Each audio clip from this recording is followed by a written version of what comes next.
All right, fight fans, welcome back to the show. We have a massive episode today because the UFC just dropped one of the biggest waves of fight announcements we've seen in a long time.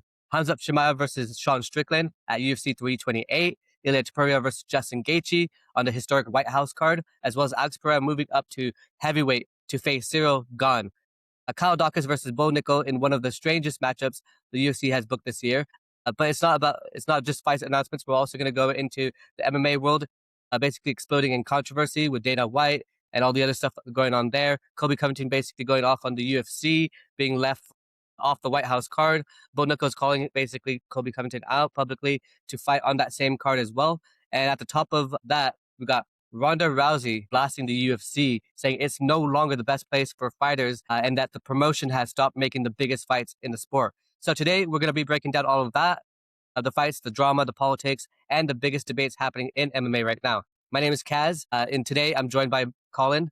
And Colin, let's get into it real quick. And just for those of them who haven't actually seen you yet, what do you want to share? How you got into the sport and stuff like that. Oh, well, yeah, big fan of the sport. Been watching for a while, and I'm ready to break this down. So I think the most interesting part about the whole White House debacle is the Bo Nickel versus Kyle Dawkins fight. On the whole card seems fine. It just seems like an early prelims kind of fight, or just a prelim fight. Doesn't seem like it deserves to be a main card fight on the biggest card of the year potentially, unless if that International Fight Week card is going to be a bit better. I think they could have spruced it up if they did put Colby on it. And as Bo Nickel said, the contract isn't signed yet. So there's potential for it to be like if Kyle Dawkins gets an injury, or they just want to put Colby on there and then reschedule Kyle Dawkins on maybe for another middleweight fight. I would be cool. I do want to see Kyle Dawkins on the card. I mean, seems like he was promised it. So to take him off the card for Colby would be a little bit disrespectful to him, and I don't know how well he'd take that. But again, business is business. But I do believe that it's still going to be a decent fight. It's just kind of it's the black sheep of that card for sure. Do Yeah, you it's odd. Well, do you think that it's because of like Donald Trump and Bo Nickel's relationship between each other that they put him on that card? Yeah. So Colby Covington also has a decent relationship with Trump. I don't see why he would get blacklisted from the card unless if there's some behind the scenes things that we don't know about. If there is something we don't know about, please tell us in the comments below. But yeah, it seems odd that he's not on there. I could see him getting that fight, but I also heard that he's getting targeted for the winner between Malott versus Burns for that to be his return. Yeah, it's a weird fight.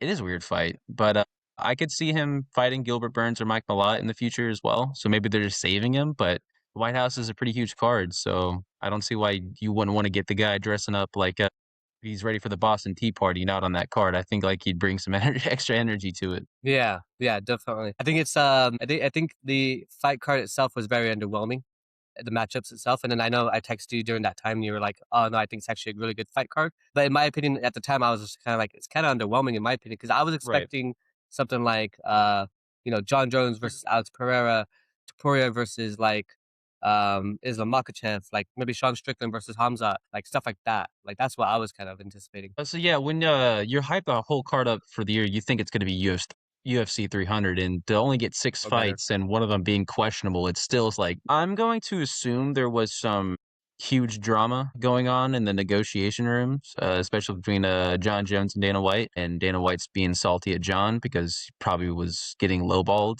I mean, Dana White is notorious for lowballing his fighters, so I do believe John on that. He is known to be flaky on main events though, so it's probably wasn't the best to have him on the card, but hey, if you want to have the arguable goat on the card, I don't think anyone would complain. But yeah, we are missing some serious star power. I like the fights. Don't get me wrong. I think Garcia versus Lopez would be a great fight night main event. I think O'Malley versus Zahabi is a great featured fight on a pay-per-view or a numbered event now. I think Michael Chandler versus Mauricio Rufy is a great co-main event to a fight night. This should not be on the biggest fight card of the year. If you want to have if you want to hype it up for a year, it needs to be like McGregor versus Chandler. It needs to be O'Malley versus Sanhagen. It needs I think the Garcia versus Lopez card that's perfect matchmaking in my eyes. I love that fight. So that could obviously stay. And I love the Topuria Gaethje. I mean, you obviously have to have an American champion defending on the White House card, and there was no other way to do it. So that's why Islam got burned. And it looked like they were going to make that Topuria versus Islam fight for it, but then Makhachev has an injury, but that's, could be just Ali saying that and trying to get more money out of the UFC. I don't trust him, so that camp is pretty unreliable on their information on their fighters. So I'm not gonna believe everything being said at the moment about that. Yeah, yeah. I think we'll get the truth of that coming out probably afterwards and stuff like that. Um, Going into like a little bit more about the criticism behind the UFC as well. I don't know if you saw Ronda Rousey kind of talking about that at the MVP press conference. Francis Ngannou talking about it as well. And then, what are your thoughts on that? It's just people who got burned by Dana getting upset that they didn't get paid more money by him. If Ronda Rousey is delusional if she thinks MVP is a better organization than the UFC. The UFC, it is supposed to be the best fight the best. You'll see the best matchups by the best fighters in the world. And with the Paramount era, we have begun going more into that TKO group entertainment based fights, but it's still loosely based on the rankings, best on the best, fight the best. Now, if you want to say it's not the best for fighter pay, then I'll 100% agree on you on that. If you want fighter pay, go be a big star and then move to the PFL. They'll love you. If you want to just fight cans for the rest of your career and make nothing more of your legacy, by all means, fight in other organizations. I'm sure Patchy Mix got paid a lot by Ryzen to come back over there. I'm sure Ngannou got paid like 30 million to fight once for the PFL. If you want money and no legacy, by all means, go join these other organizations. But if you want the best fighting the best, the UFC's right there. And as for Ronda Rousey, you're pushing 40. There's no reason for you to be fighting any ranked UFC contenders. Hey, what's going on, Mo? What's up, guys? How are you? Nice to meet you, We were Colin. talking about the. Hey, no, pleasure to meet you too. We were talking about the whole Ronda Rousey incident of her kind of bad mouthing the UFC, of saying it's not Mm, the best organization, mm. and I was saying that the UFC is 100% the best organization for best fighting the best, and if you just want to get paid, you can fight in the PFL, you can fight in Ryzen, if you can fight in Karate Combat, I'm sure they'll love to throw as much money as they possibly can at you. But if you just want to fight cans for the rest of your career, that's your choice. I mean, Ronda Rousey, I don't think she could fight someone in the top 15 right now and win. It's so no wonder you're just talking shit. So Yeah, that's my view on it. I'm with you, Colin. Like UFC still the best place to fight MMA right now. You're looking at PFL. Yeah, of course PFL is up there, but the UFC is still, the number one in the whole realm of MMA. And Ronda Rousey's, I'm not gonna lie, she's washed. Her time's over. She's way past her prime, and I think it does make sense that she's shit talking Dana and the whole UFC. She's not getting paid. She's not getting any promotions, no fights, none of that. So I think it's a really stupid argument. It's a really stupid incident. Like, just say you're mad. You're washed. I'm sorry. And that's it. yeah. Yeah. Yeah, and speaking of which, by the way, like I know a lot of criticism towards the UFC and stuff like that, but then all of a sudden they come out and they do that like whole announcement with the new fights up until the White House card essentially, and then you have Khamzat Chimaev versus like Sean Strickland. I don't know about you guys, but I'm hella excited about that fight. I think it's one of the second best fights that they could put out in the UFC at the moment. Let's start with you, Colin. What are your thoughts on that fight? Yeah, it's a great fight. A lot of people are gonna say Mavov got robbed. He's running on a 5+ fight win streak, but Sean Strickland, former champ, Sean Strickland, just finished a guy on an 8-fight win streak, super grapple heavy. He proved himself that he can fight wrestlers. He's arguably like the champ right now. I'd say like you could put like an interim champ on him because Hamzat, he doesn't like to fight. I won't be surprised if he pulls out here and it's just the interim title between Mavov and Strickland. So if you want to put that down on like Kalshi or something, you can go ahead and do that. I think it's going to be a great fight, and I honestly do have Strickland winning it. Now you're going to be like, Colin, what are you talking about? Hamzat's wrestle fucked everyone he's fought, and he's pulled them down. And here's a bit of the delusion in my head, but it's fine. We've seen that the wrestling doesn't affect Sean as much, and I believe Sean's a lot better on the feet than Hamzat. And if he doesn't get done like Drickus, which is it is a possibility, we can't just deny that he might just get hold down there. But per Sean that he's able to keep up with Khamzat in the wrestling. He could definitely outbox him. I think he can jab and teep his way to a decision. Mo, are we underestimating Khamzat Chimaev's striking? Yeah, 100%. Yeah, to be honest, yeah. You are, but again, Colin, I'm not gonna lie, I do not agree with you on this one. That's fine. That's fine. I know it's a hot take. And yeah, it's a good hot take. You could say it's very debatable, but you're looking at someone who has lots of years of wrestling experience. That's the strongest point. Look at Right. Dricus. Dricus is an amazing striker. He also grapples pretty well, but mainly he's focused on the striking, and look what Khamzat did to him. I think Khamzat is gonna dominate Sean Strickland, like same way he dominated Dricus. I think he's gonna take him down, hold him down, maybe secure submission. I'm not 100% sure about that, but I do believe that he's gonna dominate Sean Strickland, and Strickland can't escape the takedown. He doesn't have takedown defense. I'm not gonna lie. He does, honestly, but not. If he didn't, not he would have to- lost. not He would have towards got Khamzat. subbed by Fluffy. He would have got subbed by Fluffy if he didn't know how to stuff a takedown. I mean, we But saw that. Fluffy, He can he's- defend the wrestling. I agree with you. You can't I say agree Fluffy's with a you, bro. striker. He's a jiu-jitsu Yeah. practitioner. He's not a wrestler. He's not as heavy as a wrestler as Khamzat.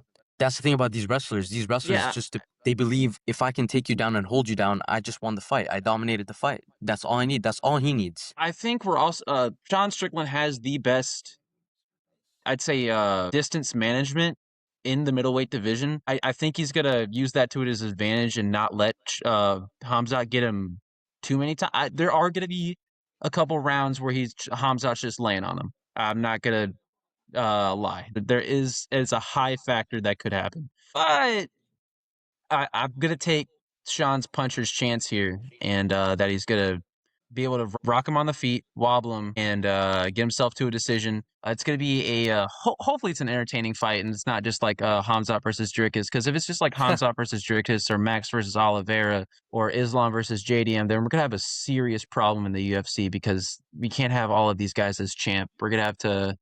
If Paramount wants to be an entertainment-based company, then we're gonna have a serious problem going forward in the UFC. But for the UFC's sake, I hope Sean wins.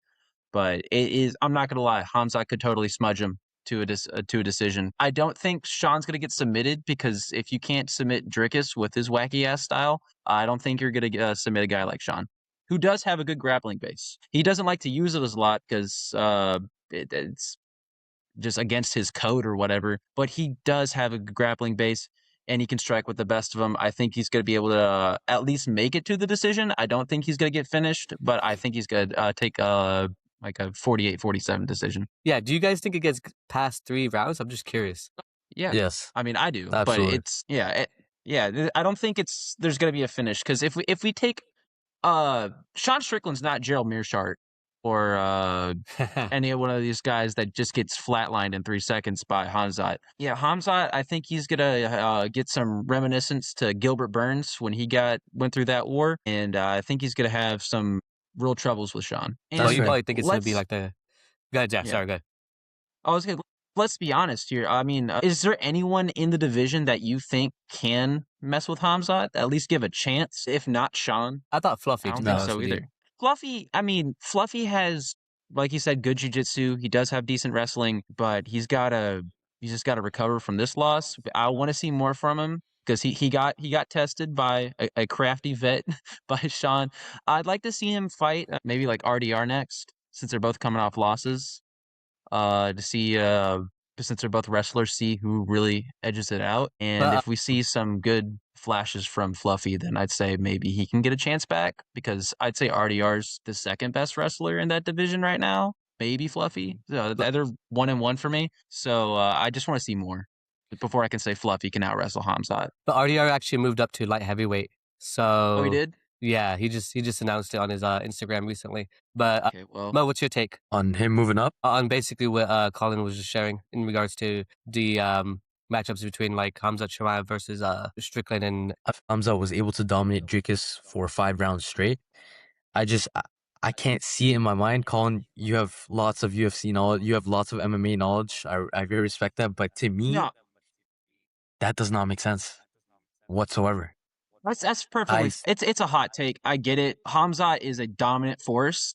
and I could totally see Sean getting smudged. It's more like the hope. It is entirely hope core here. Like I'm hoping Sean can get it Me done, too. and maybe that's just a little bit. I might be a little bit delusional here, but because Hamzat's just a beast. But I'm hoping Sean can get it done just for my sake, because I want to see. I want to see an active champion, not one fight a year. The biggest pullout merchant in the middleweight division. I would say it's Paulo Costa, but he just moved up. But yeah, I hate the inactivity. Because look, he didn't damage. Neither him or Dricus was that damaged after that fight. After 5 rounds, it was August since Khamzat fought. If he's gonna do that every single year, we're gonna have a serious problem in the middleweight division because we have a lot of contenders who want that shot. Mavov might wait till 2027 if Khamzat wins again. Yeah, well, And speaking of Dricus, a Mavov, do real y'all quick. think he had a shot against? Do y'all think he had a shot against Khamzat? I don't think so. I don't think so either. I don't think so either. Yeah. Okay. Yeah. But just real quick, so Dricus actually chose Sean Strickland to win the fight, saying that Sean Strickland is like really good at his takedown defense and getting up and stuff like that. And the way I kind of look at it, it's like Ilya Topuria versus like Charles Oliveira. I know Charles Oliveira is only a jiu-jitsu grappler, but like at the same time, when as soon as like Charles Oliveira would take down Ilya Topuria, he would just fight it out of it immediately. So yeah, that's just sort of what I'm thinking that Sean Strickland's gonna do as well against Khamzat. To be fair, though, do you think Dricus would choose someone that completely dominated him for 5 rounds? That doesn't make sense either, you know what I mean? Of course, he'd go for Sean Strickland. Both of them are strikers. I think that's more logical for him to choose. I'm not sure. I think there's still some beef between Dricus and Khamzat, and There is. to be honest, Oh, yeah. I really want to see Dricus fight again. I don't know why he's still inactive. Last time he fought was August, and we're what, 4 or 5 months away from August? So that's almost a year. I want to see him fight again. He's an amazing fighter. He was active, very entertaining to watch, and I'm just waiting on like a good matchup for him. Yeah, well, I think we're gonna see him by International Fight Week. If he doesn't get added to one of these, maybe like he's not gonna get added to a fight night though. Yeah, I think Nah. we'll see him on maybe the International Fight Week card versus like Brendan Allen and like a 3-rounder, maybe like a featured fight. I doubt a co-main, but we're probably gonna see him then. If not, then I don't know. I'd say he's just recovering. I mean, he's decently active. He's just recovering his wounds. I'd say because he didn't take that much damage. I mean, maybe it's just like a pride thing. But yeah, I'd love to see Dricus back too. I thought we'd see him sooner. I thought when these cards were getting announced, I thought Dricus versus Brendan Allen would be like a fight night somewhere or a co-main to like a 328. But here we are. Speaking of the rest of the 328 card, do y'all have any predictions for the rest of the card yet, or we're just gonna wait a little longer? I was before actually going to go into the welterweight matchup that I thought was a little bit surprising to me. Bilal Muhammad versus like Gabriel Bonfim. What are your guys' thoughts on that? 'Cause I noticed this like this cadence of like them doing like matchups between like veterans and like new prospects or contenders. I don't know if you guys feel the same way. If it's like similar to that, like even this one, right? Like Josh Emmett versus like Vallejos. Like it's kind of like veteran versus like new prospect or up and coming prospect. Yeah, so let's take it from the Bilal fight first. I think Bilal's gonna win by either decision or submission. I don't see Bonfim winning it. I know Bilal's on a 2-fight losing streak here, but he lost to Ian Gary, one of the best top 3 welterweight on the planet, and he then lost to JDM for the belt, also in the top 3. Not bad losses. He just got outboxed. And if Bonfim was struggling with Stephen Thompson, then I don't think he's ready for Bilal, man. I think it's jump up too soon. I would have rather him fought maybe if you're gonna give him an unk, give him Kamaru, I guess, because they're still somewhat close to the rankings, and Kamaru should be nowhere near a title shot after being 1-3 in his last 4. So I think this is just too much for Bonfim at the time, and he's just gonna get either jabbed and teeped. Not jabbed and teeped, that's Sean. He's just gonna get outboxed by Bilal for 5 rounds, or he's just gonna get submitted on the feet. Yeah, Bilal has one of the best gas tanks as well. He does. To be fair, I do think it's kind of disrespectful for the UFC to match Bonfim or to match Bilal with Bonfim. They're nowhere near the same level at all. It's almost like Dana's like spitting in his face. I think it's completely useless. Bilal is very good at pressuring people. Like I said, Ian couldn't knock him out, couldn't submit him. Same thing for JDM. It was both of them led to decision. I do think Bilal's going to easily beat Bonfim. outbox. I could see it for sure happening. I think Bilal learned his lesson that wrestling isn't always going to be there for him, and that he's got to improve his striking. So I could definitely see him getting outboxed, or I think it's going to be a submission win. I'm gonna be honest. Yeah, I'm going for a submission too. Yeah, because Mhm. Bilal has great wrestling, and I mean Bonfim's a jiu-jitsu guy as well, but he's not ready for Bilal. He's gonna be hungry after losing to very well-rounded fighters in Ian Gary and JDM, so he's gonna want to get that lick back and make a maybe he gets the Kamara fight after this. I don't know. Bilal's got to do something after Bonfim, but here we are.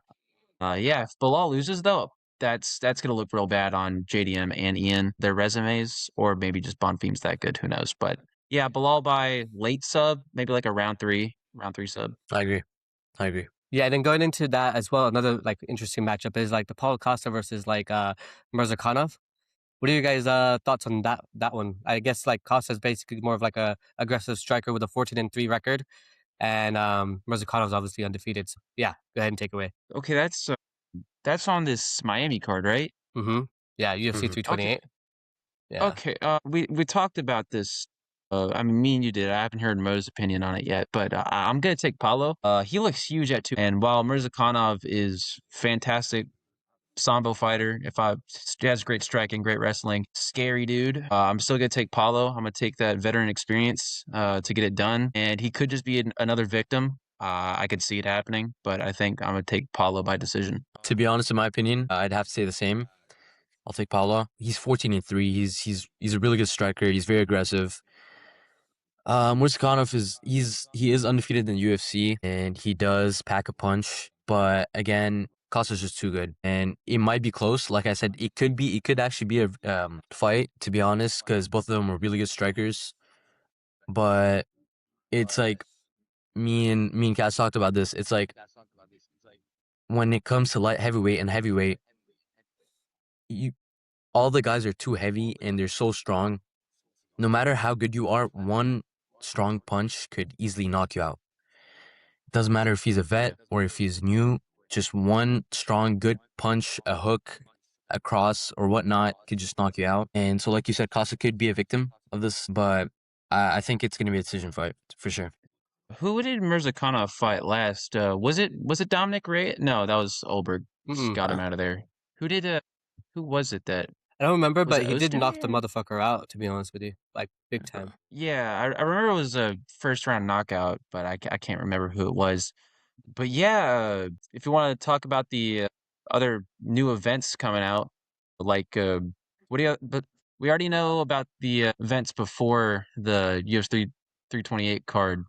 But after, like, what are y'all's opinions on like Arnold Allen versus Costa, Song versus Figgy? I mean, we talked about Bilal versus Bonfim already, but those kind of seem like odd made events to me, don't you think? Yeah, especially the Davison Figueiredo versus like who is he fighting against again? Sorry. Song Yadong. Yeah, they're both coming off of losses. They're both kind of arguably like on the downturn of their career, in my opinion. Maybe not Song Yadong because he's still quite young, but Davison Figueiredo. I mean, I liked him at like flyweight more, but I mean, in my personal opinion, do you guys think that like this is a weird matchup? We got Yeah. we got to look at it like through title convention. So for Song versus Figgy, doesn't matter who wins, neither of them getting the title shot. But my biggest question is who's Umar fighting next? Because he's already beat Figueiredo. If he was gonna fight someone, it should have been Song. He's fought Sanhagen. He hasn't fought O'Malley yet, which he should be fighting O'Malley. He hasn't fought Zahabi, which is matched up against O'Malley. He fought Batista. He's already fought Marab, but I don't think they're going to run that rematch back, unless if it's for the belt, if Marab wins it. And if kind of seems undeserved going against Piotr Jan after of 2 lackluster performances. So this matchup seems kind of weird. I would have thought it would have been Umar versus Song versus Figgy versus Song, and I thought they would have done like Figueiredo versus some like bottom like 10 to 15 range a bantamweight. So this one just seems a bit weird to me. For sure. I mean, I agree. I think realistically, Umar is going to fight probably Jan. I'm not going to lie. I mean, that's who else is he going to fight? He's not going to fight Marab again. There's no one else. Yeah, There's no one else. And yeah, so I think he's for sure going to fight Peter Yan. It's going to be a title fight in which I do believe that Peter Yan is going to smash him, to be honest. Petr Yan's just like an excellent, well-rounded fighter. You've got the grappling, he's got the striking, he's got the cardio, he's got literally everything you could possibly imagine. He's my go-to when I play UFC 5, I'm not gonna lie. So that's because Yeah. that's how good he is. So when we looking at gotta think about it from this angle from the UFC. So when we go to the White House card and O'Malley flatlines Zahabi, he's gonna definitely call for that title shot. So now you have a bunch of casual fans looking at it like, hey, when's O'Malley getting the title shot? And then if they book Jan versus Umar, there's gonna be public outrage if for not having O'Malley. So it's either we give Umar the title shot or we have him sit out for maybe like 9 months because that's what they do, and just we have to wait till like 2027 till we see him again. And he was saying that he wants to be more active this year, but the UFC's not giving him any fights, and I think it's pretty weird. Yeah. Yeah. Hey, Yeah. just real quick, out of curiosity, because both of you like share really good points, but what I wanted to discuss a little bit more is just like the hot takes on like, what are your guys' thoughts on like the fact that like everybody's complaining about the UFC putting on like good fights? Because I mean, for me, for the Paramount era, this first quarter has been really shit, in my opinion. So yeah, I mean, we do have Israel Adesanya versus Joe Pyfer, which is good. But again, it's that veterans versus prospects type of fight again. Yeah, go ahead. The matchmaking has been odd, to say the least.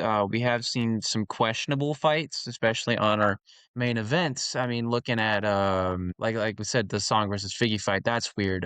Gaethje versus Pimblet, weird but understandable. A lot of them are weird. Like, it's in that weird but understandable. You want to sell fights. You don't want to have the rightful contenders. And during the ESPN era, Fox era, it was the best fight the best. Now we're in a more entertainment-based fighting style, so we're gonna get some matches that don't make sense, like JDM versus Prates. Fantastic fight. And that's probably the best fight they've made main event-wise all year. But then you have on the co-main Dariush versus Salkild. I Ooh, I like love that Beneil fight. Dariush. I like Beneil Dariush. What did he get? What did he do to piss off the UFC to put Salkild against him? I thought they would just maybe like give him Fares Ziam and just maybe let him just coast out with respect, but they're disrespecting their fight. Like Salkild obviously deserves a ranking spot, but he's just gonna kill him. So that seems like a kind of a waste of a fight. I think if you want to make a more interesting fight, you put him against you put Salkild versus I don't know. Nothing's come like maybe a Grant Dawson for that. It'd just be a more entertaining fight. Besides, Yeah. I mean, we all want to see that round one knockout, but Benny's not gonna hold up his end of the bargain in that fight. So it just seems a bit weird to me. And also, what was Aljo versus Zalal? Oh, I love that fight. Does that really? Yeah. That's a good fight. But is it main event worthy? I know, is it? It's in the Apex though. Like, I mean, that's where it Yeah. deserves to be. But like, I feel like if we want that those entertainment based fights, like they're sending mixed messages. So I think the UFC's just out of, I don't know how the words to put it in, but they seem to be in kind of a slump. Yeah. They're not holding up their end of the bargain. But what are your thoughts on that? Because I agree, kind of agree. 100%. Literally everything that Colin just said, 100% agree. It's not as I don't know, just the fights don't really make sense anymore. It's not Adesanya and Pyfer. Like, what are we doing? What are we doing? Dariush and Salkild, it's the same thing. I love Benny. He actually trains in Irvine, California, where I'm in. But the dude has like the weakest chin in the UFC, and then you're putting him against this incredible upcoming fighter I think that I know is gonna be up there in top 5 one day. Oh, 100%. So it's like it's just not making sense anymore. Some of the fights, and like let's not forget that almost all these events that were just announced are on the Apex. You have so many places to go in the world, in the USA, in the US, Europe, wherever. But then you just put it in a facility in the Apex. It just doesn't make sense. So I don't know what's going on. I hope it does improve. But a lot of people have been saying, he isn't doing his job. Hunter looks more interested. Like I feel like Hunter actually has an interest in the UFC, like a strong interest in MMA and UFC. Dana isn't doing his thing right now, though. But do you guys think it's like that, or do you think it's like they're trying to put these matchups together. They're just not able to get it because now you have TKO who like basically runs the UFC and is basically they're trying to appease the shareholders. So they're saying, don't pay all these fighters more money. Just cut the fighters and let's make more profit. Because if you look at like the undercards or you look at the prelims, like back in the day, I used to like know all the prelims, and now you have all these new 10 and 10 contenders or contender series like matchups. We hardly know these people now at this point. So yeah, there's two answers right here. So one, Hunter Campbell is definitely the one running the UFC. They're using Dana White as a figurehead so that fans know him. Fans don't really care about Hunter. Sorry, Hunter. Fans don't really care about you. They're paying your fighters and you're making the matchups. That's all we care about. If you're making great matchups, great. Then we'll just leave you alone. We will attack Dana White because we've known Dana White since the beginning. So they're using him as like a mascot in a sense. Two, do believe TKO is also pulling the strings. Like, if we're being honest, for that title fight, it should have been Arman versus Gaethje. Or Arman Sarukian should be, if we're going best fight the best, Arman Sarukian should have had a title shot. Or the interim title shot. So, we're obviously not doing either what the fans want Arman. The rankings say Arman, but obviously there's something going on in the background. Maybe like a TKO, like, hey, maybe we don't want this guy as champ. So, and they've pulled strings before to stop people from becoming the champ. Like, let's Bilal Muhammad, for example. He went on a 10-fight win streak. Yes, there were a lot of decisions, but he's going on these fights and he's beating everybody before he gets that one title shot, and then he gets caught at the end of his career. And then or Movsar Evloev. Yes, he's one of these guys that are fighting one time a year because that's what the Daggies do. Dagestanis, they get injured a lot due to their rigorous training camps, but yeah, they sidelined him too. Can we justify Diego Lopez versus Volk too? No. Everyone in the building should have known that Volk was going to win that fight again because we saw it before. It was good the first time. The second time, he had a good KO against Gene Silva, but we fans knew that he should have been fighting Yair Rodriguez. So it's very weird what the UFC is doing right now with when it comes to matchmaking. Maybe it's a money thing. Maybe it's just they don't want to pay these guys, but they also want to pay Conor Benn $15 million one fight. Thanks, Dana. So yeah, I believe the UFC needs to listen to their fans more. They need to pay these fighters what they deserve, and we need better matchmaking. And if you want like a fan vote on who you want to fight, make that poll. We'll love to tell you who we want to see. Don't just have five guys in a war room making these decisions that no one wants to see. I do like the Aljo versus Zalal fight, but no one really wants to spend their Saturday night except for the hardcores sitting on the couch. Oh yeah, let me watch this Apex card with Aljo versus Zalal. It's going to be a really good grappling match. You're not going to get the casual fans that way. And if you want if you want to now get casual fans to join in, which is what the whole Paramount deal was for, then you don't want to make these types of fights. You want to put them in crowded arenas to get fans excited, to get more promotion behind it. And yeah, it's unfortunate what they're doing. Yeah, it is. Same thing. I mean, he just recapped what I said, literally. Yeah. He provided more detail, but yeah, it's literally what I said. It just doesn't make sense. You got to make it more entertaining, not just random fights, pulling out any fighter to fight any fighter. Do better. Yeah, I mean, Data is basically like like you said, like the forefront of the promotion, and then they have people pulling the strings. Because if you look at like his announcements in the when he does the IG lives and stuff like that for the fights, they're just not very. He's not very enthusiastic about the whole thing, right? He's like very lackluster. I'm glad all three of us got to get on the call together. Dude, honestly, Absolutely. yeah. What you got? Anything you want to say real quick? Thank you guys so much for having me. It was amazing to talk to two other fans that love the sport as much as I do. For sure. So the next fights are gonna be, there's gonna be a lot of fights coming up, and I think stay tuned for like more of these type of podcasts. Three of us just talk about the UFC, the drama, the current fighters, and their everything. Yeah. Yeah, thank you guys both for also joining as well. I appreciate it a lot as well. Absolutely. And yeah, for those of you who've already watched our videos and stuff like that, feel free to subscribe. If you're new to the channel, let us know what you'd like to see more of, what topics you'd like us to talk about. We'll run some polls as well to see what the fans want. And thank you guys. Appreciate it. All right. Catch you later.